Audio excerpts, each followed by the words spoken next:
ரீசெண்டாக நான் போயிருந்த ஒரு ரெஸ்டாரண்ட்டில் நான் பார்க்கும்போது தான் ஒரு நோட்டீஸ் பண்ணியிருந்தேன். அந்த ரெஸ்டாரண்ட் பேர் வந்து எஸ்டிஆர் ரெஸ்டாரண்ட் தூத்துக்குடியில் தான் இருக்குது.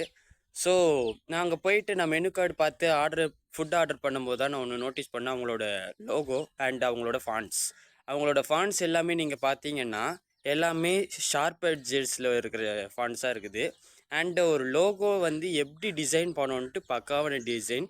ஒரு 2 சர்க்கிள் எடுத்திருக்காங்க, ஒரு 3 ஐகான்ஸ் எடுத்திருக்காங்க. நெக்ஸ்ட் அந்த கோல்டு அந்த 2 சர்க்கிளில் வந்து ஃபோர்க் அண்ட் ஒரு ஸ்பூன் சேர்த்துருக்காங்க. மேலே வந்து பார்த்தீங்கன்னா ஒரு கப் சேர்த்துருக்காங்க. பிகாஸ் அந்த ரெஸ்டாரண்ட்டில் வந்து எஸ்டிஆர் ரெஸ்டாரண்ட் அண்டு கஃபேக்காக மேலே காஃபியும், கீழே வந்து ரெஸ்டாரண்ட்டுக்குள்ள 2 ஸ்பூன் அண்டு ஃபோர்க் வந்து ஆட் பண்ணியிருக்கிறாங்க. வெரி குட், செம்ம இது. யோ டிசைனர், நீ பக்கா மாசியா, செம்மையாக எடிட் பண்ணியிருக்கிற. ஸோ இதே மாதிரி உங்களுக்கு யூஸ்ஃபுல்லான விஷயம் நம்ம பேஜை ஃபாலோ பண்ணி வச்சுக்கோங்க. எப்பவும் சொல்கிறது தான், ஃபாலோ பண்ணி வச்சுக்கோங்க.